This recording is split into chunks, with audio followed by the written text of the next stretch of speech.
ವೇದಿಕೆ ಬಾಬಾ ಸಾಹೇಬ್ ಅಂಬೇಡ್ಕರರ ಮಹಾಪರಿನಿರ್ವಾಣ ದಿನದ ಪ್ರಯುಕ್ತ ಹಮ್ಮಿಕೊಂಡಿರುವ ಮೂಢನಂಬಿಕೆ ವಿರೋಧಿ ಪರಿವರ್ತನಾ ದಿನಾಚರಣೆಯ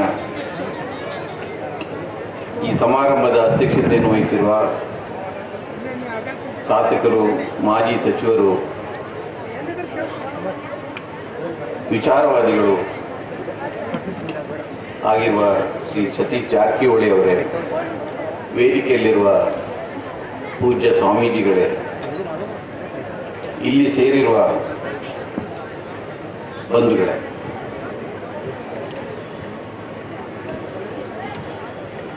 ನಾನು ಬೆಳಿಗ್ಗೆಯಿಂದ ಇಲ್ಲಿ ಕೂತಿದ್ದೇನೆ. ಎಲ್ಲರೂ ಆಡಿದ ಮಾತುಗಳನ್ನು ಕೇಳಿದ ನಂತರ ನಾನು ಮಾತನಾಡೋದು ಏನು ಉಳಿದಿಲ್ಲ ಅಂತ ನನಗೆ ಅನಿಸ್ಲಿಕ್ಕೆ. ಆದರೂ ಮಾತನಾಡಲೇಬೇಕಾದ ಅನಿವಾರ್ಯತೆ. ನನಗೆ ಬಹಳ ಆಶ್ಚರ್ಯ ಎನಿಸಿರೋದು ಇಲ್ಲಿ ಸೇರಿರುವ ಜನ. ಸ್ಮಶಾನ ಎನ್ನುವುದು ಮನುಷ್ಯನಿಗೆ ಸತ್ಯದ ದರ್ಶನ ಮಾಡುವ ಜಾಗ ಅಂತ ನಾನು ತಿಳ್ಕೊಂಡೆ. ಸಾಮಾನ್ಯವಾಗಿ ಸ್ಮಶಾನಕ್ಕೆ ಬಂದವರು ವೈರಾಗ್ಯದ ಬಗ್ಗೆ ಮಾತಾಡ್ತಾರೆ. ಅವರಲ್ಲಿರುವ ಕೋಪ, ದ್ವೇಷ, ಅಸೂಯೆ, ಸೇಡು ಇವರನ್ನೆಲ್ಲ ಮರೆತು ಏನ್ ಮಾಡಿದ್ರೇನೋ ಕೊನೆಗೆ ಸ್ಮಶಾನದಲ್ಲೇ ನಮ್ಮ ಅಂತ್ಯ ಎನ್ನುವ ಒಂದು ವೈರಾಗ್ಯ ಕಾಡುತ್ತೆ. ನಿಜವಾದ ಸತ್ಯದ ದರ್ಶನ ಆಗ್ತದೆ. ಅದರಿಂದ ಮನುಷ್ಯ ದೇವಸ್ಥಾನಕ್ಕೆ ಹೋಗುವ ಬದಲು ಆಗಾಗ ಸ್ಮಶಾನಕ್ಕೆ ಬಂದು ನೋಡ್ತಾ ಹೋದ್ರೆ ಅವನು ಬಹುಶಃ ಮಾನವೀಯ ಆಗ್ತಂತ ನಾನು ತಿಳ್ಕೊಂಡಿದ್ದೆ. ಅಂಥದ್ದೊಂದು ಸತ್ಯದ ದರ್ಶನ ಇಲ್ಲಿ ಆಗ್ತಾ ಇದೆ. ನನಗೆ ಆಶ್ಚರ್ಯ ಎನಿಸಿದ ಇನ್ನೊಂದು ಕಾರಣಕ್ಕೆ, ಇಲ್ಲಿ ಸ್ವಾಮೀಜಿಗಳು, ಬೇರೆ ವಿಚಾರವಾದಿಗಳು, ಚಿಂತಕರು ಮಾತನಾಡಿದಾಗ ಜನ ಅದಕ್ಕೆ ಪ್ರತಿಕ್ರಿಯಿಸಿದ ರೀತಿ ಇದೆ, ಅದು ನಮ್ಮ ಭವಿಷ್ಯದಲ್ಲಿ ಒಂದು ಭರವಸೆಯ ಬೆಳಕು ಅಂತ ನಾನು ತಿಳ್ಕೊಂಡಿದ್ದೇನೆ. ಅವರು ದೇವರಿಗೆ ಬೈದಾಗ, ಧರ್ಮಸ್ಥಳಕ್ಕೆ ಬೈದಾಗ, ಉಳಿದೆಲ್ಲ ಕಂದಾಚಾರಿಗಳನ್ನ, ಸ್ವಾಮೀಜಿಗಳನ್ನ ಟೀಕಿಸಿದಾಗ ಜನ ಅದಕ್ಕೆ ಪ್ರತಿಕ್ರಿಯಿಸಿದ ರೀತಿ ಇದೆ ಅಲ್ಲ, ಅದು ನಿಜವಾದ ನಮ್ಮ ಭವಿಷ್ಯ ಅಂತ ನಾನು ತಿಳ್ಕೊಂಡಿದ್ದೇನೆ. ಅದರಿಂದ ಇಲ್ಲಿ ಸೇರಿದ ಎಲ್ಲ ಬಹಳ ಜನಸಾಮಾನ್ಯರು ಸೇರಿದರು. ಇಲ್ಲಿ ಎಲ್ರಿಗೂ ವೈಯಕ್ತಿಕವಾಗಿ ನಾನು ಅಭಿನಂದನೆಗಳನ್ನು ಸಲ್ಲಿಸ್ತೇನೆ.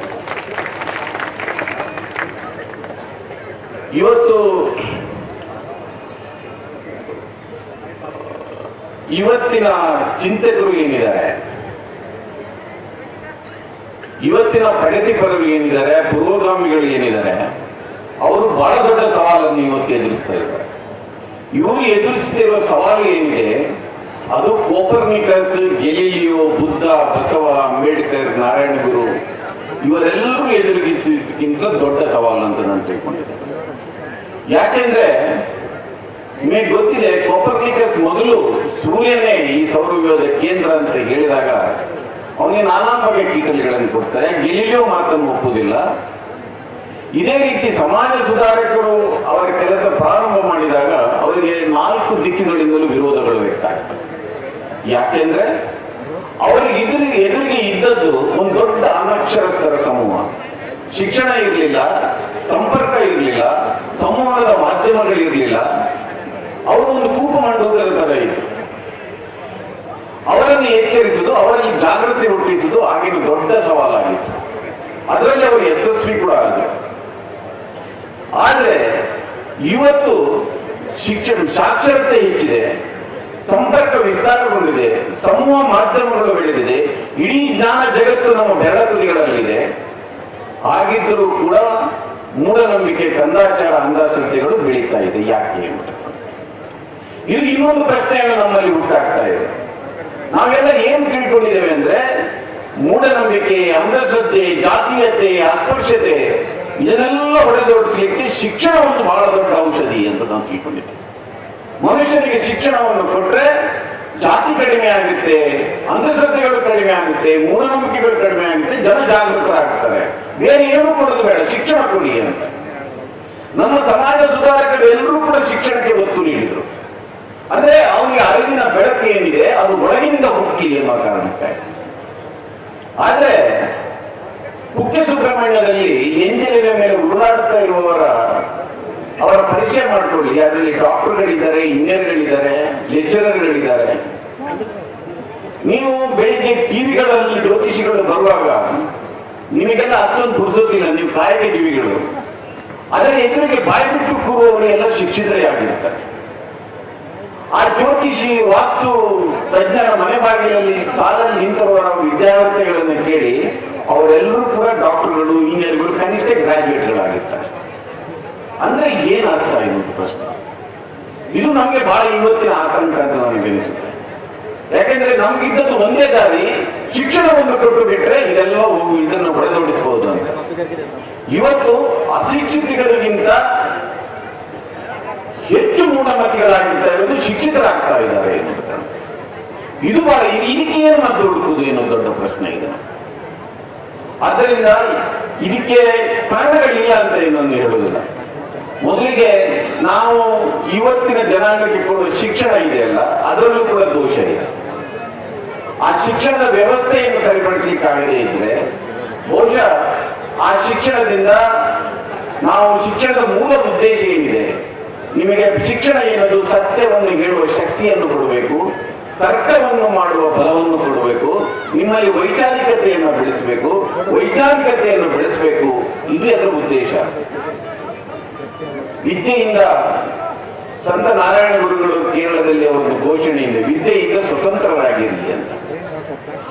ಅವರು ಕೇವಲ ವಿದ್ಯಾವಂತರಾಗಿರಿ ಅಂತ ಹೇಳುವುದಿಲ್ಲ, ವಿದ್ಯೆಯಿಂದ ಸ್ವತಂತ್ರರಾಗಿರಿ ಅಂತ ಹೇಳ್ತಾರೆ. ಯಾಕೆಂದ್ರೆ ನೀವು ವಿದ್ಯೆಯನ್ನು ಪಡೆದುಕೊಂಡು ಭೌತಿಕ ದಾಸ್ಯದಿಂದ ನೀವು ಬಿಡುಗಡೆ ಆಗಬೇಕು ಎನ್ನುವ ಕಾರಣ. ನೀವು ವಿದ್ಯೆಯನ್ನು ಪಡೆದು ಅದೇ ದಾಸ್ಯದಲ್ಲಿ ಮೂಢನಂಬಿಕೆಗಳ ದಾಸರಾಗಿದ್ರೆ ಆ ಕಲಿತ ಶಿಕ್ಷಣಕ್ಕೆ ಏನು ಬೆಲೆ ಇಲ್ಲದಂತಾಗುತ್ತೆ ಎನ್ನುವ ಕಾರಣ. ಅದರಿಂದ ಇವತ್ತಿನ ಈ ಮೂಢನಂಬಿಕೆ ಕಂದಾಚಾರಗಳ ಮೂಲ ಎಲ್ಲಿದೆ ಅಂತ ನಾವು ಹುಡುಕ್ಲಿಕ್ಕೆ ಹೋಗ್ಬೇಕಾಗುತ್ತೆ, ಅದನ್ನು ಶೋಧಿಸಲಿಕ್ಕೆ ಹೋಗ್ಬೇಕಾಗುತ್ತೆ. ನಾನು ಬಹಳ ವಿವರಗಳಿಗೆ ಹೋಗುವುದಿಲ್ಲ. ಈ ಮೂಢನಂಬಿಕೆಗಳು ಇವತ್ತು ಕಂದಾಚಾರಗಳು ಬೆಳೆಯಲಿಕ್ಕೆ ಪ್ರಮುಖವಾಗಿ 3 ಕಾರಣಗಳಿವೆ.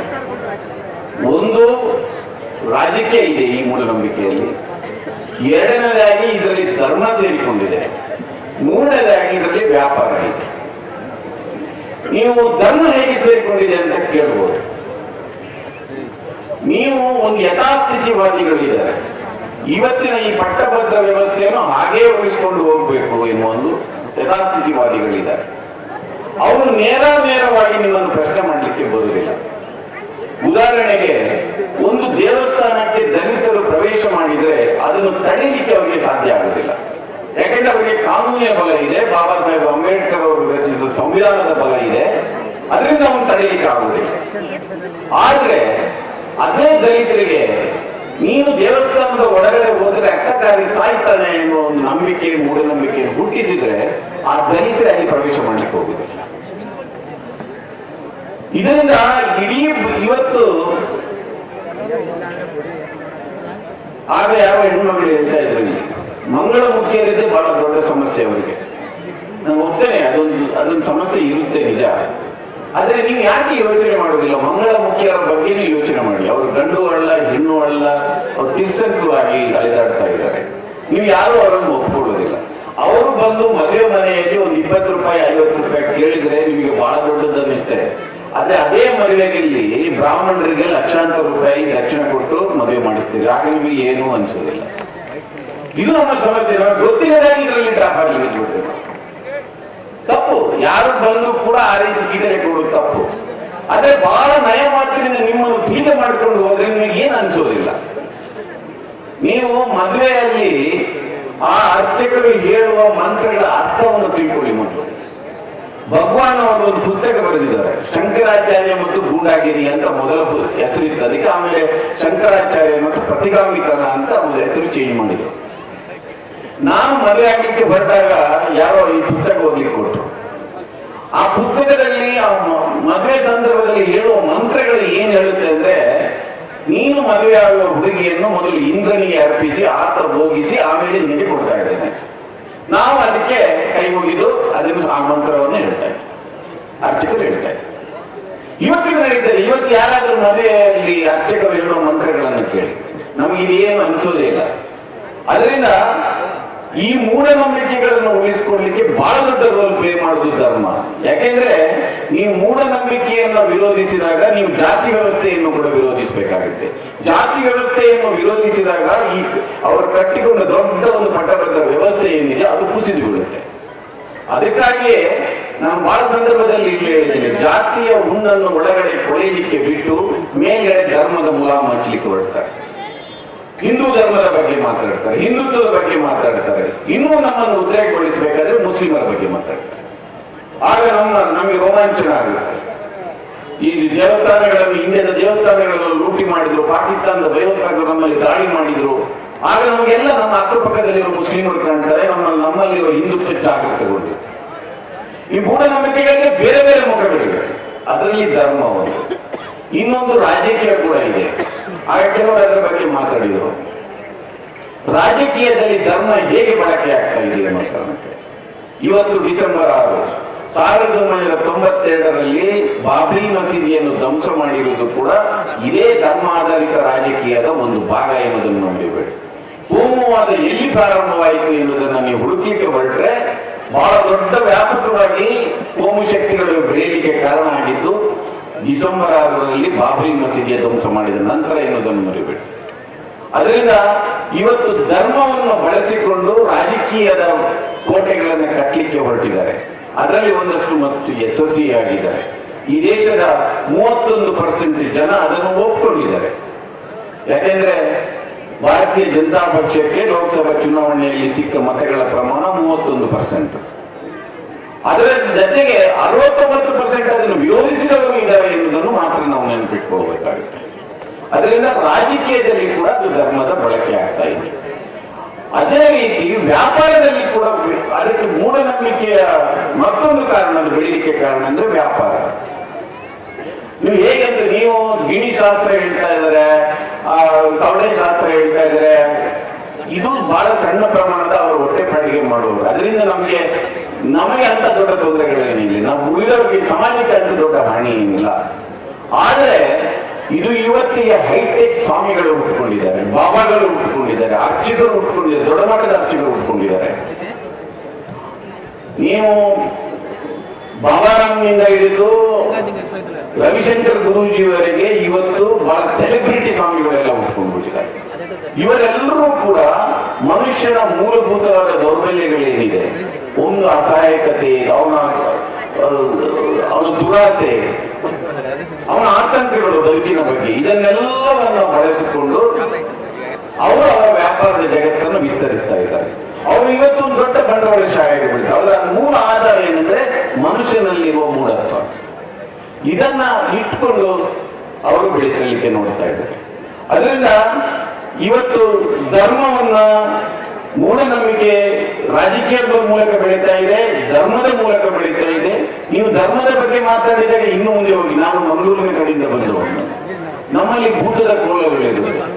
ಈ ಭೂತಗಳಂದ್ರೆ ಅದು ಒಂದು ಕಾಲದ ಅವರು ಸೋಷಿಯಲ್ ಆಕ್ಟಿವಿಸ್ಟ್ ಅಂತ ನನಗೆ ಅನಿಸುತ್ತೆ. ಅವರು ಸಮಾಜ ಸುಧಾರಕರು, ಹೆಚ್ಚಿನವರು ದಲಿತ ಸಮುದಾಯದಿಂದ ಬಂದವರು, ಆ ಕಾಲದ ವ್ಯವಸ್ಥೆಯನ್ನು ಪ್ರಶ್ನೆ ಮಾಡಿ ಅದರಿಂದ ವಿರೋಧವನ್ನು ಕಟ್ಟಿಕೊಂಡವರು, ಹೆಚ್ಚಿನವರು ಅದರ ಮೂಲಕನೇ ಹುತಾತ್ಮರಾದವರು. ಅವರನ್ನು ನಂಬಿದ ಜನ ಅವರ ಬಗ್ಗೆ ಪಾಡ್ದನಗಳನ್ನು ಕಟ್ಟಿ ಅವರ ಉತ್ಸವಗಳನ್ನು ಮಾಡಿಕೊಂಡು ಹಾಕ್ತಾರೆ. ಇದು ಕೋಲಗಳ ಮೂಲ. ಆದ್ರೆ ಇವತ್ತು ನೀವು ದಕ್ಷಿಣ ಕನ್ನಡ ಮತ್ತು ಉಡುಪಿಯನ್ನ ಕೋಮುವಾದದ ಹಿಂದುತ್ವದ ಪ್ರಯೋಗಶಾಲೆ ಅಂತ ಹೇಳ್ತಾರೆ. ಯಾಕೆಂದ್ರೆ ಅದೇ ನಂಬಿಕೆಯನ್ನು ಬಳಸಿಕೊಂಡು ಅಲ್ಲಿ ಸಂಘ ಪರಿವಾರ ತನ್ನ ಕೋಟೆಯನ್ನು ವಿಸ್ತರಿಸ್ತಾ ಇದೆ. ಇವತ್ತೊಂದು ಭೂತದ ಕೋಲ ಆಗ್ತಾ ಇದೆ. ಅಲ್ಲಿ ಇದ್ದಕ್ಕಿದ್ದಾಗೆ ಅದಕ್ಕೆ ಒಂದು ಪ್ರಾಯೋಜಕರು ಹುಟ್ಟುಕೊಳ್ತಾರೆ. ಅಲ್ಲಿ ಬಂದು ಒಂದು ಭಗವದ್ಧ್ವಜ ಹುಟ್ಟುಕೊಳ್ಳುತ್ತೆ. ಅವರು ನಿಮಗೆ ಪ್ರೋತ್ಸಾಹ ಕೊಡ್ತಾರೆ, ಹಣ ಕೊಡ್ತಾರೆ, ಜನ ಅವರ ಹಿಂದೆ ಹೋಗ್ತಾ ಇದ್ದಾರೆ. ಯಕ್ಷಗಾನಗಳು ಬಳಕೆ ಆಗ್ತಾ ಇದೆ. ನಮ್ಮ ಎಲ್ಲ ಸಾಂಸ್ಕೃತಿಕ ಬೇರೆ ಬೇರೆ ವಿಚಾರಗಳು ಏನಿದೆ, ಬಹಳ ಮುಖ್ಯವಾಗಿ ಈ ಸಾಂಸ್ಕೃತಿಕ ರಾಜಕಾರಣ ಇದರ ಮೂಲಕನೇ ನಡೀತಾ ಇದೆ. ನೀವು ಸಾಂಸ್ಕೃತಿಕ ರಾಜಕಾರಣಕ್ಕೆ ಇವತ್ತು ಧರ್ಮ ಬಳಕೆ ಆಗ್ತಾ ಇದೆ, ಯೋಗ ಬಳಕೆ ಆಗ್ತಾ ಇದೆ, ಇವತ್ತು ಶಿಲ್ಪಕಲೆಗಳು ಬಳಕೆ ಆಗ್ತಾ ಇದೆ. ನಿಮಗೆ ನೇರವಾಗಿ ಸಾಂಸ್ಕೃತಿಕ ರಾಜಕಾರಣದ ಅಪಾಯಗಳು ಕಾಣೋದಿಲ್ಲ. ಯಾಕೆಂದ್ರೆ ನಾವು ಇವತ್ತು ಚುನಾವಣಾ ರಾಜಕಾರಣದ ಬಗ್ಗೆ ಮಾತಾಡ್ತೇವೆ. ಚುನಾವಣಾ ರಾಜಕಾರಣದಲ್ಲಿ ನಿಮಗೆ ಪ್ರತಿಸ್ಪರ್ಧಿ ನಿಮ್ಮ ಎದುರು ಕಾಣ್ತಾನೆ. ಆದ್ರೆ ಸಾಂಸ್ಕೃತಿಕ ರಾಜಕಾರಣದಲ್ಲಿ ನಿಮಗೆ ನಿಮ್ಮ ವಿರೋಧಿಗಳು, ನಿಮ್ಮ ಶತ್ರುಗಳು ನಿಮ್ಮ ಎದುರುಗಳಿಗೆ ಕಾಣೋದಿಲ್ಲ, ಅವರು ನಿಮ್ಮ ಪಕ್ಕದಲ್ಲಿ ಇರ್ತಾರೆ. ಇದನ್ನ ನೀವು ಸಾಂಸ್ಕೃತಿಕ ರಾಜಕಾರಣವನ್ನ ನೀವು ಚುನಾವಣೆ ಮೂಲಕ ಎದುರಿಸಲಿಕ್ಕೆ ಆಗುದಿಲ್ಲ. ಸಾಂಸ್ಕೃತಿಕ ರಾಜಕಾರಣವನ್ನು ಎದುರಿಸಲಿಕ್ಕೆ ಬೇಕಾದ್ರೆ ಇಂಥ ಸಮಾವೇಶಗಳು ನಡೆಯಬೇಕು, ಇಂಥ ವಿಚಾರಕೂಟಗಳು ನಡೆಯಬೇಕು. ಆಗಿದ್ದಾಗ ಮಾತ್ರ ಸಾಂಸ್ಕೃತಿಕ ರಾಜಕಾರಣವನ್ನ ಎದುರಿಸಲಿಕ್ಕೆ ಆಗುತ್ತೆ. ಯಾಕಂದ್ರೆ ಬಹಳ ಸೂಕ್ಷ್ಮವಾದದ್ದು. ನೀವು ಧರ್ಮವನ್ನು ಆಗ ಬಹಳ ಮಂದಿ ದೇವರು ಧರ್ಮದ ಬಗ್ಗೆ ಇಲ್ಲಿ ಮಾತಾಡಿದ್ರು. ನಮ್ಮ ಒಟ್ಟು ನಮ್ಮಲ್ಲಿ ಒಂದು ಬೇಸಿಕಲಿ ವಿ ಆರ್ ರಿಲಿಜಿಯಸ್, ಅಂದ್ರೆ ನಾವೆಲ್ಲ ಧಾರ್ಮಿಕ ವ್ಯಕ್ತಿಗಳು. ರೈತರಿಗಿಂತ ದೊಡ್ಡ ರಿಲಿಜಿಯಸ್ ಬೇರೆ ಯಾರಿಲ್ಲ. ಅದರಿಂದ ಧರ್ಮವನ್ನು ಹೊರಗೆ ಇಟ್ಟು, ನಿಜವಾದ ಧರ್ಮವನ್ನು ಹೊರಗೆ ಇಟ್ಟು ನೀವು ಜಾತ್ಯತೀತತೆಯನ್ನು ಬೆಳೆಸಲಿಕ್ಕೆ ಆಗುವುದಿಲ್ಲ ಎನ್ನುವ ಅರಿವು ಕೂಡ ನಮಗಿರಬೇಕೆನ್ನು. ನಾವು ರಾಮ ಕೃಷ್ಣ ಶಿವನಿಗೆ ಬೈತಾ ಹೋದ್ರೆ ಬಹಳಷ್ಟು ಸಂದರ್ಭದಲ್ಲಿ ನಮ್ಮನ್ನೇ ನಮ್ಮ ಮನೆ ಒಳಗಡೆ ಬಿಡುವುದಿಲ್ಲ. ಇದು ಕೂಡ ಸತ್ಯವೇ. ಆದ್ರೆ ಆ ಧರ್ಮ ಯಾವುದು ಎನ್ನುವುದರ ಬಗ್ಗೆ ನಮಗೆ ಸ್ಪಷ್ಟತೆ ಇರಬೇಕೆನ್ನುವ ಕಾರಣ ನೀವು ವಿವೇಕಾನಂದರು ಹೇಳಿದ ಧರ್ಮವನ್ನ ನಾವು ಒಪ್ಪಲಿಕ್ಕೆ ನಮ್ಗೇನು ತಕರಾರಿಲ್ಲ. ನಾರಾಯಣ ಗುರು ಹೇಳಿದವರು ಧರ್ಮವನ್ನು ಒಪ್ಪಲಿಕ್ಕೆ ನಮ್ದೇನು ತಕರಾರಿಲ್ಲ. ಅದೇ ಮೋಹನ್ ಭಾಗವತ ಹೇಳಿರುವುದು, ಕಲ್ಲಡ್ಕ ಪ್ರಭಾಕರ್ ಭಟ್ರು ಅಂತ ಹೇಳ್ತಾ ಇರೋದು, ಇಲ್ಲದ RSS ನಾಯಕರು ಹೇಳ್ತಾ ಇರೋದು, ಇಲ್ಲದ ನರೇಂದ್ರ ಮೋದಿ ಅವರು ಪ್ರತಿಪಾದಿಸ್ತಾ ಇರುವ ಹಿಂದೂ ಧರ್ಮದ ಬಗ್ಗೆ ನಮಗೆ ಆಕ್ಷೇಪ ಇದೆ. ಅದರಿಂದ ದೇವರು ಇದ್ದಾನೆ ಇಲ್ಲ ಎನ್ನುವುದು ಒಂದು ಬಹಳ ದೊಡ್ಡ ಚರ್ಚೆ. ಅದರಲ್ಲಿ ನಾವು ಒಳಗಡೆ ಹೋದ್ರೆ ಆ ಟ್ರ್ಯಾಪ್ ಅಲ್ಲಿ, ಆ ಕೆಟ್ಟದಲ್ಲಿ ನಾವು ಬಿದ್ದು ಬಿಡ್ತೇವೆ. ಆದ್ರೆ ಬಹಳ ಮಂದಿ ಹಾಗೆ ಹೇಳಿದ ಹಾಗೇನೆ ದೇವರು ಎನ್ನುವುದು ನಿಜವಾಗಿ ಅವನು ಇದ್ರೆ ಅವನು ನಮ್ಮ ಜೊತೆ ಇರ್ತಾ ಇದ್ದ. ಈ ಸಮಾರಂಭದ ಅಧ್ಯಕ್ಷತೆಯನ್ನು ಅವನೇ ವಹಿಸಿಕೊಳ್ತಾ ಇದ್ದ. ಯಾಕೆಂದ್ರೆ ನಾವು ದೇವರಿಂದ ಏನನ್ನೂ ಬಯಸುವುದಿಲ್ಲ. ಒಬ್ಬ ನಾಸ್ತಿಕನಾದವನು ದೇವರಿಂದ ಏನನ್ನೂ ಕೇಳುವುದಿಲ್ಲ ಅವನು. ಆದ್ರೆ ಆಸ್ತಿಕರಲ್ಲಿ ಹೋಗಿ ಅವರ ದೊಡ್ಡ ಬೇಡಿಕೆಯ ಪಟ್ಟಿಯನ್ನು ಎದುರು ಮುಂದೆ ಇಡ್ತಾರೆ. ನೀವು ಒಬ್ಬ ಸಾಮಾನ್ಯ ಮನುಷ್ಯನಾಗಿ ಯೋಚನೆ ಮಾಡಿ, ನಮ್ಮ ಬಳಿ ಬಂದ ಒಬ್ಬ ವ್ಯಕ್ತಿ ನಮ್ಮಲ್ಲಿ ಏನನ್ನೂ ಕೇಳದೆ ನಮ್ಮನ್ನು ಪ್ರೀತಿಸುವವನಾಗಿದ್ರೆ ಅವನ ಬಗ್ಗೆ ಪ್ರೀತಿ ಹೋಗುತ್ತೆ ನಿಮಗೆ. ಆದ್ರೆ ನಮ್ಮ ಬಳಿಗೆ ಬಂದು ನಾವರ 108 ಬೇಡಿಕೆಗಳನ್ನು ನಮ್ಮ ಮುಂದೆ ಇಟ್ಟು ನಮ್ಮನ್ನು ಪ್ರೀತಿಸಲಿಕ್ಕೆ ತೊಡಗಿದಾಗ ಅದು ಕೃತ್ರಿಮ ಅಂತ ಅನಿಸುತ್ತೆ. ಇವನು ನನ್ನ ನಿಜವಾದ ಪ್ರೀತಿ ಪಾತ್ರ ಅಲ್ಲ ಅಂತ ಅನಿಸುತ್ತೆ. ಬಹಳ ಸೂಕ್ಷ್ಮವಾದದ್ದು ಇದು. ಅದರಿಂದ ದೇವರು ಮತ್ತು ಧರ್ಮವನ್ನು ನಾವು ನೋಡುವ ನೋಟದ ಮೇಲೆ ಇರುತ್ತೆ. ಅದನ್ನ ನಮ್ಮ ಸನಾತನವಾದಿಗಳು ಕಲಿಸಿಕೊಟ್ಟ ನೋಟದಲ್ಲಿ ನೋಡಿದ್ರೆ ಅದು ಅಂಧಶ್ರದ್ಧೆ ಆಗುತ್ತೆ. ಅದನ್ನ ವಿವೇಕಾನಂದರು ಹೇಳಿಕ್ ನೋಡಿದ ಹಾಗೆ, ಬಸವಣ್ಣನವರು ನೋಡಿದ ಹಾಗೆ, ನಾರಾಯಣ ಗುರುಗಳು ನೋಡಿದ ಹಾಗೆ ನೋಡಿದ್ರೆ ಅದು ನಮ್ಮ ಧರ್ಮ, ನಮ್ಮ ಬದುಕಿನ ಭಾಗ ಆಗುತ್ತೆ. ಅದೇ ಜೀವನ ಧರ್ಮ ಆಗುತ್ತೆ.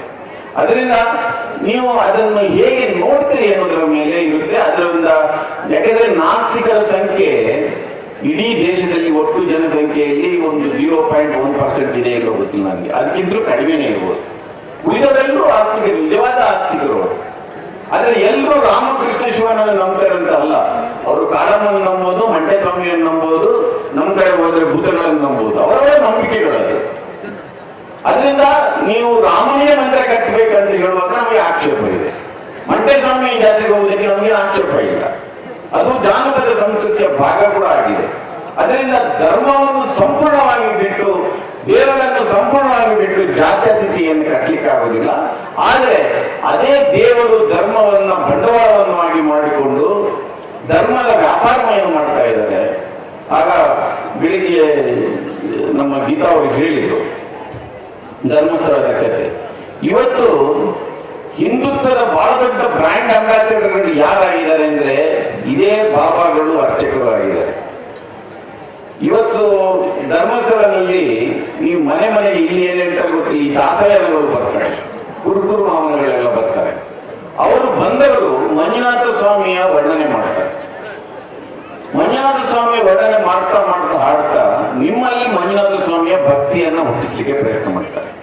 ನನಗೆ ತಿಳಿದು ಬಂದ ಹಾಗೆ ಈ ಸ್ವಾಮಿಗಳೆಲ್ಲ ಒಂದು ರೀತಿಯ PR-ಗಳು, ಪಬ್ಲಿಕ್ ರಿಲೇಷನ್ ಆಫೀಸರ್ ತರ ಅವರು. ಅವರಿಗೆ ಆ ತಾವಂದ್ರಿಂದ ಒಂದಷ್ಟು ಆದಾಯದ ಮೂಲಗಳು ಕೂಡ ಸಂಗ್ರಹ ಆಗುತ್ತೆ ಅವರಿಗೆ. ಅವರ ಮೂಲಕ ಈ ಧರ್ಮಸ್ಥಳದ ಬಗ್ಗೆ ಪ್ರಚಾರವನ್ನು ನೀವು ಈ ರಾಜ್ಯದಲ್ಲಿ ಯಾವುದೇ ಒಂದು ತಾಲೂಕಿನಿಂದಲೂ ಕೂಡ ಧರ್ಮಸ್ಥಳಕ್ಕೆ ಬಸ್ ಇದೆ, ಸರ್ಕಾರಿ ಬಸ್ ಇದೆ. ಅಂತ ಒಂದು ನೆಟ್ವರ್ಕ್ಗಳನ್ನು ಅವರು ಮಾಡಿಕೊಂಡಿದ್ದಾರೆ. ಅದರಿಂದ ಇದನ್ನ ನಾನು ಬಹಳ ಸಂದರ್ಭದಲ್ಲಿ ಹೇಳ್ತಾ ಇದ್ದೇನೆ. ಇದನ್ನು ಇವತ್ತು ನಮ್ಮಲ್ಲಿ ಎರಡು ಬಗೆಯ ಸರ್ಕಾರಗಳಿದೆ ಅಂತ. ಒಂದು ಘೋಷಿತವಾದ ಸರ್ಕಾರ, ಇನ್ನೊಂದು ಅಘೋಷಿತವಾದ ಸರ್ಕಾರ. ಘೋಷಿತ ಸರ್ಕಾರ ನಮ್ಮ ಕಣ್ಣಿಗೆ ಕಾಣುತ್ತೆ. ಅದರಲ್ಲಿ ಸಿದ್ದರಾಮಯ್ಯನವರು ಕಾಣ್ತಾರೆ, ನರೇಂದ್ರ ಮೋದಿ ಅವರು ಕಾಣ್ತಾರೆ, ಅದರಲ್ಲಿ ಸಚಿವರು ಕಾಣ್ತಾ ಇದ್ದಾರೆ, ನಮಗೆಲ್ಲರೂ ಕಾಣ್ತಾ ಇದ್ದಾರೆ. ಅದರಲ್ಲಿ ಯಡಿಯೂರಪ್ಪನವರು ಇದ್ದಾರೆ. ನಮ್ಮ ಘೋಷಿತ ಸರ್ಕಾರ, ಘೋಷಿತ ರಾಜಕಾರಣದ ವ್ಯವಸ್ಥೆ ಇದೆ, ಅವರೆಲ್ಲರೂ ನಮಗೆ ಕಾಣ್ತಾರೆ. ಆದರೆ ಇನ್ನೊಂದು ಅಘೋಷಿತವಾದ ಸರ್ಕಾರ ಇದೆ. ಅದರಲ್ಲಿ ಮಠಗಳಿದೆ, ಅದರಲ್ಲಿ ಉದ್ಯಮಗಳಿದೆ, ನಿಮಗೆ ಇದು ಕಣ್ಣಿಗೆ ಕಾಣುವುದಿಲ್ಲ. ಆದರೆ ಈ ಘೋಷಿತ ಸರ್ಕಾರವನ್ನು ಈ ಅಘೋಷಿತ ಸರ್ಕಾರ ತನ್ನ ಹಿಡಿತದಲ್ಲಿ ಇಟ್ಕೊಂಡಿರುತ್ತೆ. ಅದರಿಂದ ಸರ್ಕಾರಗಳು ಬದಲಾಗಬಹುದು, ಅವರ ಹಿಡಿತ ಸಡಿಲ ಆಗುವುದಿಲ್ಲ. ಅವರು ಅದರ ಮೂಲಕ ಧರ್ಮಸ್ಥಳದವರು ಬಿಜೆಪಿಯವರಿಂದ ಕೆಲಸ ಮಾಡಿಸ್ತಾರೆ, ಕಾಂಗ್ರೆಸ್ನವರಿಂದ ಕೆಲಸ ಮಾಡುತ್ತಾರೆ. ಅಲ್ಲಿ ಲಕ್ಷ ದೀಪೋತ್ಸವಕ್ಕೆ ಎಲ್ಲ ಕಾಂಗ್ರೆಸ್ ಸಚಿವರು ಹೋಗಿ ಹಾಜರಿರ್ತಾರೆ, ಬಿಜೆಪಿಯವರು ಹಾಜರಿರ್ತಾರೆ. ಅದರಿಂದ ಅವರ ಯಜಮಾನಿಕೆಗೆ ಯಾವ ಸವಾಲುಗಳು ಕೂಡ ಇರುವುದಿಲ್ಲ. ಇದಕ್ಕೆ ಕಾರಣ ಅವರೇ ಬೆಳೆಸಿಕೊಂಡು ಬಂದ ಕೆಲವು ಮೂಢನಂಬಿಕೆಗಳಂತ. ಮಂಜುನಾಥನ ಭಯದಿಂದ ನಮ್ಮಲ್ಲಿ ಬಹುಶಃ ಈ ಕಡೆನೂ ಇರಬೇಕು. ಒಂದು ಕುಟುಂಬದಲ್ಲಿ ಜಗಳ ಆದ ಕೂಡಲೇ ಅವರು ನಿನ್ನನ್ನು ಮಂಜುನಾಥ ಸ್ವಾಮಿ ನೋಡ್ಕೊಳ್ಳಿ ಅಂತ ಒಂದು ಶಾಪ ಹಾಕ್ಬಿಡ್ತಾರೆ. ಅಷ್ಟು ಮಾತಾಡಿದ, ಅಷ್ಟು ಶಾಪ ಹಾಕಿದ ನಂತರ ಅವರ ಅಣ್ಣ ತಮ್ಮಂದ್ರೆ ಆಗ್ಲಿ ಅವರವರಿಗೆ ಪರಸ್ಪರ ಸಂಪರ್ಕ ಇರುವುದಿಲ್ಲ. ಅಂದ್ರೆ ನೀರು ಅನ್ನ ಕೂಡ ಇರುವುದಿಲ್ಲ. ಒಬ್ಬರ ಮನೆಯಲ್ಲಿ ಹೋಗಿ ನೀರು ಮುಟ್ಟುವುದಿಲ್ಲ, ಅನ್ನ ಮುಟ್ಟುವುದಿಲ್ಲ. ಕೊನೆಗೆ ಅವ್ರಿಗೆ ಏನ್ ಮಾಡ್ತಾರೆ ಅಂದ್ರೆ ಅವರಿಗೆ ಯಾವುದೋ ಕಾರಣಕ್ಕಾಗಿ ಕಷ್ಟಗಳು ಬರುತ್ತೆ, ಬಹಳ ಸಹಜವಾದ್ದು. ಅವರು ಅದೇ ಜ್ಯೋತಿಷಿಗಳ ಬಳಿ ಹೋಗ್ತಾರೆ. ಜ್ಯೋತಿಷಿಗಳು ಹೇಳ್ತಾರೆ, ನೀವು ಮಂಜುನಾಥ ಸ್ವಾಮಿ ಆಣೆ ಹಾಕಿದಿರಿ, ಅದರಿಂದ ಬಿಡುಗಡೆ ಪಡೆಯಿದ್ರೆ ನಿಮಗೆ ಮುಕ್ತಿ ಇರುವುದಿಲ್ಲ. ಇದೊಂದು ದೊಡ್ಡ ಜಾಲ ಇದೆ. ಅದನ್ನು ಹೇಳಿದ ನಂತರ ಈ ಎರಡೂ ಕುಟುಂಬದವರು ಒಂದಾಗಿ ಧರ್ಮಸ್ಥಳಕ್ಕೆ ಹೋಗಿ ಅಲ್ಲಿ ಒಂದು ನ್ಯಾಯ ಪಂಚಾಯಿತಿ ನಡೆಯುತ್ತೆ. ಅದರ ನ್ಯಾಯಾಧೀಶರು ಕಾಮಂದರೆ ಆಗಿರ್ತಾರೆ, ನಡೆದಾಡುವ ಮಂಜುನಾಥ ಸ್ವಾಮಿಗಳು. ಅವರು ನ್ಯಾಯ ಪಂಚಾಯತಿಗೆ ಮಾಡ್ತಾರೆ. ನ್ಯಾಯ ಪಂಚಾಯತಿಗೆ ಏನಂದ್ರೆ, ನಿಮ್ದು ತಪ್ಪಾಗಿದೆ, ನೀನು 500 ರೂಪಾಯಿ ಕೊಡು, ನೀನು 500 ರೂಪಾಯಿ ಕೊಡು ಅಂತ 1000 ರೂಪಾಯಿ ಅವರ ಜೋಳಿಗೆ ಬಂದ್ಬಿಡುತ್ತೆ. ಅಲ್ಲಿ ನ್ಯಾಯ ಇರ್ತಾರೆ. ಮನುಷ್ಯನ ಮೂಢನಂಬಿಕೆಗಳನ್ನ ಬಳಸಿಕೊಂಡು ಯಾವ ರೀತಿ ಅವನನ್ನೇ ಶೋಷಣೆ ಮಾಡುವ ರೀತಿಗಳನ್ನು ಇದರಲ್ಲಿ ಕಾಣಬಹುದು. ಇದು ಕೇವಲ ಅಲ್ಲಿ ಅಲ್ಲ, ನೀವು ನಮ್ಮಲ್ಲಿ ದೇವರ ಬಗ್ಗೆ, ಧರ್ಮದ ಬಗ್ಗೆ ಇರುವ ಮೂಲಭೂತವಾದ ಭಯ ಇರುತ್ತೆ. ಆಗ ಯಾರು ಹೇಳಿದ್ರು, ಭಯಮುಕ್ತ ಸಮಾಜವನ್ನು ನಿರ್ಮಾಣ ಮಾಡಿ ಅಂತ. ಆ ಭಯದ ನಿವಾರಣೆ ಹೇಗೆ ಏನಂದ್ರೆ ಅದಕ್ಕೊಂದು ವೈಚಾರಿಕವಾದ ಜಾಗೃತಿ ಇರಬೇಕು. ನಾನು ಬಹಳ ಸಂದರ್ಭದಲ್ಲಿ ಹೇಳಿದ್ದೀನಿ, ಇಲ್ಲಿ ಸೇರಿದ ಬಹಳಷ್ಟು ಜನಸಾಮಾನ್ಯ ಜನ, ನೀವು ಶ್ರಮಜೀವಿಗಳು, ನಿಮಗೆ ಎಲ್ಲವನ್ನು ಓದಲಿಕ್ಕೆ, ಎಲ್ಲ ಭಾಷೆಗಳನ್ನು ಕೇಳಲಿಕ್ಕೆ ಸಾಧ್ಯ ಆಗಲಿಕ್ಕೆ ಹೋಗ್ಬೋದು. ಆದ್ರೆ ಒಂದು ಹೊಸ ಜನಾಂಗ ಏನಿದೆ, ಯುವ ಜನಾಂಗ ಏನಿದೆ, ಇವತ್ತಿನ ಇಡೀ ಜನಸಂಖ್ಯೆಯಲ್ಲಿ ಒಟ್ಟು ಜನಸಂಖ್ಯೆಯ 65% ಜನಸಂಖ್ಯೆ 35 ವರ್ಷಕ್ಕಿಂತ ಕೆಳಗಿನವರಿದ್ದಾರೆ. ಆ ಯುವತಿಯರಾದರೂ ಇಂಥದ್ದನ್ನು ಓದಬೇಕು. ಈ ಭಾರತದ ಈ ಸಮಾಜವನ್ನು ನಿಮಗೆ ಅರ್ಥ ಮಾಡಿಕೊಳ್ಬೇಕಾದ್ರೆ ಬಹಳ ಪ್ರಮುಖವಾಗಿ ನೀವು ಅಂಬೇಡ್ಕರ್ ಅವರನ್ನು ಓದಬೇಕು, ರಾಮನವರ ಲೋಹಿಯಾ ಅವರನ್ನು ಓದಬೇಕು. ಕರ್ನಾಟಕದ ಮಟ್ಟಿಗೆ ಅರ್ಥ ಆಗ್ಬೇಕು, ನೀವು ಬಸವಣ್ಣನನ್ನು ಓದಬೇಕು, ಹಾಗೆ ಪೆರಿಯಾರನ್ನು ಓದಬೇಕು, ನಾರಾಯಣ ಗುರುವನ್ನು ಓದಬೇಕು. ಅದನ್ನು ಓದಿದಾಗ ಮಾತ್ರ ಈ ಸಮಾಜದಲ್ಲಿರುವ ಈ ಎಲ್ಲ ನ್ಯೂನತೆಗಳೇನಿದೆ, ಈ ಮೂಢನಂಬಿಕೆಗಳೇನಿದೆ, ನಮ್ಮ ವಿರುದ್ಧವೇ ಒಂದು ವ್ಯವಸ್ಥೆ ರಚಿಸಿದ ಸಂಚುಗಳೇನಿದೆ, ಅದು ಅರ್ಥ ಆಗುತ್ತೆ. ನಾವು ಯಾವ ಚಕ್ರವ್ಯೂಹದಲ್ಲಿ ಬಿದ್ದು ಇಲ್ಲವಿಲ್ಲ ಒದ್ದಾಡ್ತಾ ಇದ್ದೇವೆ ಅಂತ ನಮ್ಗೆ ಅರ್ಥ ಆಗುತ್ತೆ. ಅದನ್ನ ಅರ್ಥ ಆಗ್ಬೇಕಾದ್ರೆ ನಾವು ಇಂಥ ಜ್ಞಾನಗಳಿಗೆ ನಮ್ಮನ್ನು ತೆರೆದುಕೊಳ್ಬೇಕಾಗುತ್ತೆ. ಇವತ್ತು ಇದರಿಂದ ಏನಾಗುತ್ತೆ ಅಂದ್ರೆ, ನೋಡಿ, ಕಳೆದ ಲೋಕಸಭಾ ಚುನಾವಣೆ ನಂತರ ಬಹಳ ಮಂದಿ ಇದ್ದಕ್ಕಿದ್ದಾಗೆ ಒಂದು ರೀತಿ ವಿಸ್ಮೃತಿಗೆ ಒಳಗಾಗ್ಬಿಟ್ಟು. ಎಂತ ವಿಸ್ಮೃತಿ ಅಂದ್ರೆ, ಏನೋ ಒಳ್ಳೆದಾಗುತ್ತೆ ಈ ದೇಶಗಳಿಗೆ, ಒಳ್ಳೆ ದಿನಗಳು ಬರುತ್ತೆ ಅಂತ. ಅದಕ್ಕೆ ಆಧಾರಗಳೇ ಇರಲಿಲ್ಲ. ಯಾಕೆಂದ್ರೆ ನೀವು ಒಂದು 20% ವೋಟ್ ಏನಿದೆ ಅದು ಭಾರತೀಯ ಜನತಾ ಪಕ್ಷದಿಂದ, ರಾಜಕೀಯ ಮಾತಾಡೋದಿಲ್ಲ, ಅದು ಒಂದು ಉದಾಹರಣೆ ಕೊಡ್ತಾ ಇದ್ದೇನೆ ನಾನು. ಒಂದು 20% ವೋಟ್ ಅದಕ್ಕೆ ಯಾವಾಗಲೂ ಬರ್ತಾ ಇತ್ತು. ಅದರಲ್ಲಿ 11% ವೋಟ್ ಎಲ್ಲಿಂದ ಬಂತು ಅಂತ ನೀವು ಸ್ವಲ್ಪ ಯೋಚನೆ ಮಾಡಿದ್ರೆ, ಅದು ಮುಖ್ಯವಾಗಿ ಹೊಸ ಮತದಾರರಿಂದ ಬಂದಿದೆ, ಯುವಕರಿಂದ ಬಂದಿದೆ. ಯುವಕರ ಸಮಸ್ಯೆ ಏನಿರುತ್ತೆ ಅಂದ್ರೆ, ಯುವಜನರ ಸಮಸ್ಯೆ ಏನಿರುತ್ತೆ ಅಂದ್ರೆ, ಇವರಿಗೆ ಇತಿಹಾಸದ ನೆನಪುಗಳಿರುವುದಿಲ್ಲ. ನಾನು ಗುಜರಾತ್ ಗಲಭೆಯನ್ನ ಒಬ್ಬ ವರದಿಗಾರನಾಗಿ ವರದಿ ಮಾಡಲಿಕ್ಕೆ ಹೋಗಿದ್ದೆ. ನಾನು ಒಂದು 2-3 ಚುನಾವಣೆಗಳಿಗೆ ಅಲ್ಲಿ ಹೋಗಿದ್ದೇನೆ. ನನಗೆ ಗೊತ್ತಿದೆ ಈ ಮನುಷ್ಯ ಅಧಿಕಾರಕ್ಕೆ ಬಂದ್ರೆ ಏನ್ ಮಾಡಬಹುದು ಅಂತ. ಆದ್ರೆ ಬಹಳ ಮಂದಿಗೆ ಇದು ಗೊತ್ತಾಗೋದಿಲ್ಲ. ಅದು ಒಂದು ರೀತಿಯ ಈ ಮ್ಯಾಜಿಕ್ ಮಾಡುವವರು ಏನಿರ್ತಾರೆ, ನೀವು ಮ್ಯಾಜಿಕ್ ಮಾಡೋರು ಹೇಗೆ ಮಾಡ್ತಾರೆ ಅಂದ್ರೆ ಇದೊಂದು ರೀತಿಯ ಮೂಢನಂಬಿಕೆ. ಅದಕ್ಕಾಗಿ ಹೇಳ್ತೇನೆ ನಾನು, ಒಂದು ವೇದಿಕೆಯಲ್ಲಿ ಒಂದು ದೊಡ್ಡ ಬಸ್ ನಿಲ್ಲಿಸಿರ್ತಾರೆ, ಅದರ ಮೇಲೆ ಒಂದು ಬಟ್ಟೆ ಹಾಕಿರ್ತಾರೆ. ನೀವು ನೋಡ್ತಾ ನೋಡ್ತಾ ಇದ್ದಾಗೆ ಆ ಬಟ್ಟೆಯನ್ನು ತೆಗೆದಾಗ ಅಲ್ಲಿ ಬಸ್ ಇರುವುದಿಲ್ಲ. ಇದು ನಮಗೆ ಗೊತ್ತಿರುತ್ತೆ ಅವನು ಏನೋ ಮೋಸ ಮಾಡಿದ್ದಾನೆ ನಮ್ಗೆ ಅಂತ, ಆದ್ರೆ ನಮ್ಗೆ ಹೇಳಿಕೆ ಆಗುದಿಲ್ಲ, ಅದನ್ನು ಸಾಧಿಸಿ ತೋರಿಸಲಿಕ್ಕೆ ಆಗುದಿಲ್ಲ. ಇಂಥ ಒಂದು ವಿಸ್ಮೃತಿಗೆ ನಾವು ಒಳಗಾಗ್ಬಿಡ್ತೇವೆ ಎಲ್ಲರೂ. ಏನೋ ಆಗುತ್ತೆ, ಒಳ್ಳೆ ದಿನಗಳು ಬರುತ್ತೆ, ಆಯ್ತು ಹಿಂದಿನದಾಯ್ತು, ಅದರ ಇತಿಹಾಸದ ಅರಿವು ಅವರಿಗೆ ಇರುವುದಿಲ್ಲ. ಅದರಿಂದಾಗಿ ಬಾಬಾ ಸಾಹೇಬ್ ಅಂಬೇಡ್ಕರ್ ಬಹಳ ಚೆನ್ನಾಗಿ ಹೇಳಿದರು, ಇತಿಹಾಸವನ್ನು ಓದಿದವರು ಭವಿಷ್ಯವನ್ನು ನಿರ್ಮಾಣ ಮಾಡಲಿಕ್ಕೆ ಆಗುವುದಿಲ್ಲ ಎನ್ನುವ ಕಾರಣಕ್ಕೆ. ಅದರಿಂದ ನಾವು ಆ ಇತಿಹಾಸವನ್ನ ತಿಳಿದುಕೊಳ್ಬೇಕಾಗುತ್ತೆ. ಈ ರೀತಿಯ ಇಡೀ ದೇಶದಲ್ಲಿ ಇವತ್ತು ನೋಡಿ, ನನಗೆ ಈ ಜನಸ್ತೋಮವನ್ನು ಕಂಡಾಗ ಇನ್ನೂ ಒಂದು ಆಶ್ಚರ್ಯ ಆಗಿದೆ. ಅದನ್ನ ಆಗ ಹೇಳಿಕೆ ಮರ್ತೇನೆ ನಾನು. ಏನ್ ಆಶ್ಚರ್ಯ ಅಂದ್ರೆ, ಇವತ್ತು ನನ್ನ ಹತ್ರ ಒಬ್ಬ ರಾಜಕಾರಣಿ ಹೇಳ್ತಾ ಇದ್ರು, ಈ ನೋಟ್ಗಳ ರದ್ದತಿಯ ನಂತರ ರಾಜಕೀಯ ಸಮಾರಂಭಗಳಿಗೆ ಜನಗಳನ್ನು ಸೇರಿಸುವುದು ಬಹಳ ಕಷ್ಟ ಅಂತ ಅವ್ರು ಹೇಳ್ತಾ ಇದ್ರು. ಅದರಿಂದ ಇದು ಒಂದು ಸೆಟ್ಲ್ ಆಗುವವರೆಗೆ ಯಾವ ರಾಜಕೀಯ ಸಭೆಗಳನ್ನು ನಡೆಸಬೇಡಿ ಅಂತ. ಯಾಕೆಂದ್ರೆ ಅಂತ ರಾಜಕೀಯ ಸಭೆಗಳಿಗೆ ಸಾಮಾನ್ಯವಾಗಿ ದುಡ್ಡು ಕೊಟ್ಟು ಜನರನ್ನು ತಗೊಂಡು ಬರ್ತಾರೆ. ಇವತ್ತು ಅವರಿಗೆ ಕೊಡ್ಲಿಕ್ಕೆ ಚಿಲ್ಲರೆ ದುಡ್ಡುಗಳಿರುವುದಿಲ್ಲ. ಇದು ಇವತ್ತು ಇಲ್ಲಿ ಸೇರಿದ ಜನಸಮೂಹವನ್ನು ನೋಡಿದ್ರೆ ನೀವು ನಿಮ್ಮ ಇಚ್ಛೆಯಿಂದ ಸ್ವಇಚ್ಛೆಯಿಂದ ಇಲ್ಲಿ ಸೇರಿದಿರಿ ಎನ್ನುವುದನ್ನು ಕೂಡ ಇದು ತೋರಿಸುತ್ತೆ ಅಂತ. ಇದು ಬಹಳ ಮುಖ್ಯವಾಗಿರುವುದಿಲ್ಲ. ಒಂದು ವಿಚಾರವನ್ನು ಒಪ್ಪಿಕೊಂಡು ಸತೀಶ್ ಜಾರಕಿಹೊಳಿ ಅವರು ಇಂಥ ಒಂದು ಸಮಾರಂಭವನ್ನು ಮಾಡಿದ್ರೆ ಒಂದು ಉದ್ದೇಶ ಇರುತ್ತೆ. ನೀವು ಇಲ್ಲಿ ಸೇರಿದಿರಿ ಅಂದ್ರೆ ಆ ಉದ್ದೇಶಕ್ಕೆ ನಿಮ್ಮ ಸಹಮತ ಇದೆ ಎನ್ನುವ ಕಾರಣಕ್ಕಾಗಿ ಸೇರಿದ್ದೀರಿ. ಇಲ್ಲಿಂದ ಒಂದಷ್ಟು ಸ್ವಾಮೀಜಿಗಳು ಚಿಂತಕರು ಮಾತಾಡಿರುವುದನ್ನ ಅದನ್ನು ಹೊತ್ತುಕೊಂಡು ಮನೆಗೆ ಹೋಗ್ತೀವಿ. ನಾನು ಎಲ್ಲವನ್ನು ನೀವು ಅರಗಿಸಿಕೊಂಡಿದ್ದೀರಿ, ಎಲ್ಲವನ್ನು ನೀವು ಅದನ್ನ ಅನುಸರಣೆ ಮಾಡ್ತೀರಿ ಅಂತ ನಾನು ಹೇಳಲಿಕ್ಕೆ ಹೋಗುದಿಲ್ಲ. ಅದಕ್ಕೆ ಒಮ್ಮೆಲೆ ಎಲ್ಲವನ್ನ ನಿಮ್ಮ ನೆಲೊಳಗೆ ತೂರಿಸಿಬಿಟ್ರೆ ನಿಮ್ಗೆ ಅರಗಿಸಿಕೊಳ್ಳಿಕ್ಕೆ ಕಷ್ಟ ಆಗ್ಬೋದು. ಆದ್ರೆ ಬಹಳ ಪ್ರಮುಖವಾಗಿ ಅಂಧಶ್ರದ್ಧೆಗಳು, ನೀವು ಈ ಅಂಧಶ್ರದ್ಧೆಗಳು ಹೇಗಿರುತ್ತೆ ಅಂದ್ರೆ, ನೀವು ನಿಮ್ಮ ಅಂಗಾಂಗಗಳಲ್ಲಿ ಎಡಗೈ ಬಲಗೈ ಇರುತ್ತೆ, ಬಣ್ಣಗಳಲ್ಲಿ ಇರುತ್ತೆ, ಕಲ್ಲುಗಳಲ್ಲಿ ಇರುತ್ತೆ, ದಾರಗಳಲ್ಲಿ ಇರುತ್ತೆ. ನೀವು ಮೂಢನಂಬಿಕೆ ಎಲ್ಲೂ ಇಲ್ಲ ಅಂತ. ಆದ್ರೆ ನಿಧಾನವಾಗಿ ಇದನ್ನೆಲ್ಲ ನೀವು ತಿಳ್ಕೊಳ್ತಾ ಹೋದಾಗೆ ನೀವು ಮೂಢನಂಬಿಕೆಯಿಂದ ಹೊರಗೆ ಬರ್ಬೋದು. ಆದ್ರೆ ಇದಕ್ಕೆಲ್ಲಕ್ಕಿಂತ ಮೊದಲು ಮಾಡಬೇಕಾದ ಕೆಲಸ ಏನಂದ್ರೆ, ನೀವು ದೇವರನ್ನು ನಂಬಿ, ದೇವರನ್ನ ನಿಮ್ಮ ನಂಬಿಕೆಗೆ ಬಿಟ್ಟ ವಿಚಾರ ನಾನು ಹೇಳ್ತೇನೆ. ನನ್ನ ವೈಯಕ್ತಿಕವಾಗಿ ಉಳಿದವರ ಅಭಿಪ್ರಾಯ ಏನಿಲ್ಲ ಅಂತ ಗೊತ್ತಿಲ್ಲ ನನಗೆ. ದೇವರನ್ನು ನಂಬಿದ ಮುಗಿಲ್ಲ. ಆದ್ರೆ ದೇವರು ಮತ್ತು ನಿಮ್ಮ ನಡುವೆ ಏಜೆಂಟ್ಗಳಾಗಿ ಪೂಜಾರಿಗಳಿರ್ತಾರಲ್ಲ, ಅರ್ಚಕರು ಇದ್ದಾರಲ್ಲ, ಅವರನ್ನು ಮೊದಲು ಬಹಿಷ್ಕರಿಸಿ. ಅಗತ್ಯ ಇಲ್ಲ ಅವರಿಗೆ. ನೀವು ನಿಮ್ಮ ಮನೆಯಲ್ಲಿ ಶುಭ ಸಮಾರಂಭಗಳನ್ನು ಮಾಡುವಾಗ ದಯವಿಟ್ಟು ಅಂತ ಅರ್ಚಕರನ್ನ ಕರಿಬೇಡಿ. ಯಾಕೆಂದ್ರೆ ಬಹಳ ಹಿಂದೂಗಳ ಶೋಷಣೆ ಏನಿದೆ ಅದು ಈ ಹಿಂದೂಗಳೇ ಮಾಡೋದು. ಆದ್ರೆ ಇವತ್ತು ಹಿಂದುತ್ವದ ಬಗ್ಗೆ ಮಾತನಾಡುವವರು ಹಿಂದುತ್ವದ ಬಹಳ ದೊಡ್ಡ ಶತ್ರು ಮುಸ್ಲಿಮರನ್ನು ತೋರಿಸ್ಕೊಡ್ತಾರೆ. ನನ್ನ ಪ್ರಕಾರ ಅವರಲ್ಲ. ನೀವು ಹಿಂದೂಗಳ ಶೋಷಣೆಯನ್ನು ಹಿಂದೂಗಳೇ ಮಾಡ್ತಾರೆ. ನಮ್ಮ ಊರಲ್ಲಿ ನಾಗಬಣಗಳಿರುತ್ತೆ, ಭೂತದ ಕೋಲ ಇರುತ್ತೆ. ನೀವು ಈಗ ಫೆಬ್ರವರಿ ಮಾರ್ಚ್ ಏಪ್ರಿಲ್ ಶುರುವಾದ್ರೆ ನೀವು ಅಲ್ಲಿಯ ನ್ಯೂಸ್ ಪೇಪರ್ಗಳನ್ನು ನೋಡಿದ್ರೆ ಅದರಲ್ಲಿ ಪುಟ್ಟ ತುಂಬಾ ಜಾಹೀರಾತು ಏನಿರುತ್ತೆ ಅಂದ್ರೆ ದೇವಸ್ಥಾನಗಳ ಜೀರ್ಣೋದ್ಧಾರ, ನಾಗಬಲಿ ಮತ್ತು ಈ ಭೂತದ ಕೋಲಗಳ ಸಮಾರಂಭಗಳು.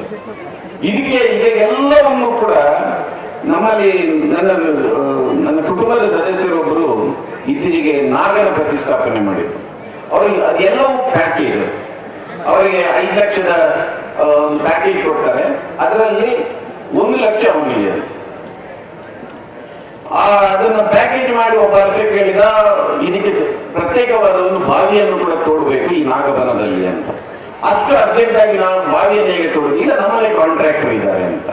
ಸೊ ಅರ್ಚಕರು ಎಲ್ಲವನ್ನೂ ಒಂದು ಪ್ಯಾಕೇಜ್ ಮೂಲಕ ಕೊಡ್ತಾರೆ, ಇವನ ದುಡ್ಡನ್ನು ಸುಲಿಗೆ ಮಾಡ್ತಾರೆ. ಇವತ್ತು ಒಂದು ಗೃಹ ಪ್ರವೇಶ ಹೋಗ್ಬೇಕಾದ್ರೆ ಅವನು 1 ಲಕ್ಷ 2 ಲಕ್ಷ 3 ಲಕ್ಷ ಮನೆ ಕಟ್ತಾನೆ. ಅಲ್ಲಿ ಪೂಜೆ ಮಾಡ್ಲಿಕ್ಕೆ ಒಂದು 20-25 ಸಾವಿರ ಅರ್ಚಕರಿಗೆ ಕೊಡ್ತಾರೆ. ನೀವು ಯಾವಾಗ ಇದರಿಂದ ಹೊರಗೆ ಬರ್ತೀರಿ, ನೀವು ನಿಮ್ಮ ದೇವರ ಬಗ್ಗೆ ತಕರಾರಿಲ್ಲ, ದೇವರನ್ನು ಕೈ ಮುಗಿರಿ, ನಾವು ತಕರಾರಿಲ್ಲ, ನೀವೇ ಮುಗಿರಿ, ಯಾಕೆ ಬೇಡ. ಆದ್ರೆ ಅದಕ್ಕೆ ಆ ಕೆಲಸ ಮಾಡ್ಲಿಕ್ಕೆ ಏಜೆಂಟ್ಗಳ ತರ ಇವರನ್ನು ಕರ್ಕೊಂಡು ಬರೋದು ನಿಲ್ಲಿಸಿ. ನೀವು ಇದು ನಾವು ಮೊದಲು ಮಾಡಿ ಇಂಥ ಸಭಾ ಸಮಾರಂಭ ಇಡೀ ದಿನ ಕೂತದ್ದಕ್ಕೆ ಏನಾದ್ರೂ ನಿಮ್ಮ ಜೀವನಕ್ಕೆ ಅದು ಉಪಯೋಗವಾಗ್ತಾ ಇದ್ರೆ ಮೊದಲು ಈ ರೀತಿಯ ಅರ್ಚಕರನ್ನ, ಈ ರೀತಿಯ ಜ್ಯೋತಿಷಿಗಳನ್ನ ಮೊದಲು ಬಹಿಷ್ಕರಿಸಿ. ನಿಜವಾದ ಧರ್ಮ, ನಿಮಗೆ ಕಂಡಂತ ಧರ್ಮವನ್ನು ನೀವು ಆಚರಿಸಿಕೊಳ್ತಾ ಹೋಗಿ. ಅದರಿಂದ ನಾನು ಬಹಳ ದೀರ್ಘವಾಗಿ ಬಹುಶಃ ಮಾತಾಡಿಬಿಟ್ಟೆ ಅಂತ ಅನಿಸ್ತದೆ ನನಗೆ. ಇಂಥ ಸಮಾರಂಭದ ಮೂಲಕ ಇದು ಕೇವಲ ಬೆಳಗಾವಿಯಲ್ಲಿ ಇಷ್ಟು ಮಾತ್ರಲ್ಲ, ನನಗೆ ಒಮ್ಮೆ ಅನಿಸುತ್ತೆ ಇಡೀ ಕರ್ನಾಟಕದಲ್ಲಿ ಈ ಪ್ರತಿಯೊಂದು ಜಿಲ್ಲೆಯಲ್ಲೂ ಇಂಥದ್ದೊಂದು ಕಾರ್ಯಕ್ರಮ ಆದ್ರೆ ಆಗ ಬಹುಶಃ ನಿಜವಾದ ಮೂಢನಂಬಿಕೆಯ ಇದು ಪರಿವರ್ತನೆಯ ದಿನ ಆಗ್ಬೋದು, ವಿರೋಧಿ ಪರಿವರ್ತನೆ ಆಗ್ಬೋದು ಅಂತ. ನನಗೆ ಅಲ್ಲಿ ಯಾರೋ ಟಿವಿನವರು ಕೇಳ್ತಾ ಇದ್ರು, ರಾಜ್ಯ ಸರ್ಕಾರ ಮೂಢನಂಬಿಕೆ ನಿಷೇಧ ಕಾಯ್ದೆಯನ್ನ ಯಾಕೆ ತರ್ತಾ ಇಲ್ಲ ಅಂತ. ನನಗೆ ಅನಿಸ್ತದೆ, ನಾನು ಬಹಳ ಸಂದರ್ಭದಲ್ಲಿ ಇದನ್ನು ಹೇಳಿದ್ದೇನೆ, ನೀವು ಮೂಢನಂಬಿಕೆ ನಿಷೇಧ ಕಾಯ್ದೆ ತರಬೇಕಾದ್ರೆ ಸರ್ಕಾರದ ಒಳಗಡೆ ಪೂರ್ಣ ಸಹಮತ ಇದೆ ಅಂತ ನಾನು ಹೇಳಿದ್ರೆ ನಾನು ಸುಳ್ಳು ಹೇಳಿದಾಗುತ್ತೆ. ಆದ್ರೆ ಸಹಮತ ಯಾರ್ದು ಇರ್ಬೋದು ಅಂತಂದ್ರೆ ನನ್ಗೆ ತಿಳಿದಾಗೆ ಮುಖ್ಯಮಂತ್ರಿಗಳ ಸಹಮತ ಇದೆ, ಅವರನ್ನು ಬಿಟ್ಟರೆ ಬಹುಶಃ ಸತೀಶ್ ಜಾರಕಿಹೊಳಿ ಸಹಮತ ಇರ್ಬೋದು, ಅದು ಬಿಟ್ಟರೆ ಬೆರಳೆಣಿಕೆಯ ಒಂದು ಇನ್ನೊಂದು 3-4 ಸಚಿವರ ಸಹಮತ ಇರ್ಬೋದು. ಆದ್ರೆ ಉಳಿದೆಲ್ಲ ಸಚಿವರು ಇದರ ಬಗ್ಗೆ ಸಹಮತ ಇದ್ದಾರೆ ಅಂತ ನನಗೇನು ಅನಿಸೋದಿಲ್ಲ, ಬಹಳ ಪೂರ್ವಕವಾಗಿ ನಾನು ಹೇಳ್ಬೇಕಾದ್ರೆ. ಅದೇ ರೀತಿ ನಮ್ಮ ಬಹಳಷ್ಟು ಅಧಿಕಾರಿಗಳು ಏನಿದ್ದಾರೆ, ಬ್ಯೂರೋಕ್ರಾಟ್ಸ್ಗಳು, ಅವರಿಗಿಂತ ದೊಡ್ಡ ಮೂಢಮತಿಗಳು ಯಾರು ಇರುವುದಿಲ್ಲ. ನೀವು ಯಾರಾದರೂ ಕಚೇರಿಗೆ ಹೋದರೆ ಅವರ ಡ್ರಾವರ್ ಪಕ್ಕದಲ್ಲಿ ಒಂದು ಸಣ್ಣ ದೇವರ ಮೂರ್ತಿಗಳಿರುತ್ತೆ, ಅಲ್ಲಿ ಕುಂಕುಮ ಇರುತ್ತೆ. ಇವರೆಲ್ಲರೂ ಸೇರಿ ನೀವು ಹೊರಗಡೆ ಅದರ ವಿರೋಧಿಗಳು ಹೇಗೂ ಇದ್ದಾರೆ, ಒಳಗಡೆ ಇಂಥ ವಿರೋಧಿಗಳು ತುಂಬಿದಾಗ ಇದನ್ನ, ಈ ಕಾಯ್ದೆಯನ್ನ, ಈ ಮಸೂದೆಯನ್ನ ತರುವುದು ಬಹಳ ಕಷ್ಟದ ಕೆಲಸ. ಆದ್ರೆ ಅದು ಅಷ್ಟು ಇಲ್ಲಿಯ ಜನಸ್ತೋಮವನ್ನು ನೋಡಿದಾಗ ಅದು ಅಷ್ಟೊಂದು ಕಷ್ಟದ ಕೆಲಸ ಕೂಡ ಅಂತ ನನಗೆ ಅನಿಸೋದಿಲ್ಲ. ಯಾವಾಗಲೂ ಒಂದು ಸರ್ಕಾರ ತನ್ನ ನಿರ್ಧಾರವನ್ನು ತಗೊಳ್ಬೇಕಾದ್ರೆ ಅದಕ್ಕೆ ಸಾರ್ವಜನಿಕರಿಂದ ಒತ್ತಡ ನಿರ್ಮಾಣ ಆಗಬೇಕು. ಇವತ್ತು ಬೆಳಗಾವಿನಲ್ಲಿ ಇಂಥ ಒಂದು ಸಾರ್ವಜನಿಕರ ಒತ್ತಡ ನಿರ್ಮಾಣ ಆಗಿದೆ. ಅದು ಎಲ್ಲ ಜಿಲ್ಲೆಗಳಲ್ಲಿ ಅಂತ ಒಂದು ಸಾರ್ವಜನಿಕ ಅಭಿಪ್ರಾಯವನ್ನು ರೂಪಿಸಲಿಕ್ಕೆ ನಮಗೆ ಸಾಧ್ಯ ಆದರೆ ಸರ್ಕಾರ ಮೂಢನಂಬಿಕೆ ನಿಷೇಧ ಕಾಯ್ದೆಯನ್ನು ತರಲೇಬೇಕಾಗುತ್ತೆ. ಅಂತ ಒಂದು ಒತ್ತಡ ಬೇಕಾಗುತ್ತೆ. ಅದು ಕೇವಲ ಬೆಳಗಾವಿಯಲ್ಲಿ ಅಲ್ಲ, ಎಲ್ಲ ಜಿಲ್ಲೆಗಳಲ್ಲೂ ನಡೆಯಬೇಕು. ಆಗ ಅನಿವಾರ್ಯವಾಗಿ ನಮ್ಮ ಪ್ರಜಾಪ್ರತಿನಿಧಿಗಳು ಕೂಡ ಅದರ ಜೊತೆಗೆ ಕೈಗೂಡಿಸ್ತಾರೆ. ಅಂತ ಪ್ರಯತ್ನ ಎಲ್ಲ ಕಡೆ ಆಗಲಿ, ಎಲ್ಲ ಕಡೆ ಆಗಲಿಕ್ಕೆ ಬೆಳಗಾವಿ ಸ್ಫೂರ್ತಿಯಾಗಲಿ, ಸತೀಶ್ ಜಾರಕಿಹೊಳಿ ಅವರ ಮಾರ್ಗದರ್ಶನದಲ್ಲೇ ಅದು ನಡೆಯಲಿ ಅಂತ ಹಾರೈಸಿ ನನ್ನ ಮಾತುಗಳನ್ನು ಮುಗಿಸ್ತೇನೆ. ನಮಸ್ಕಾರ.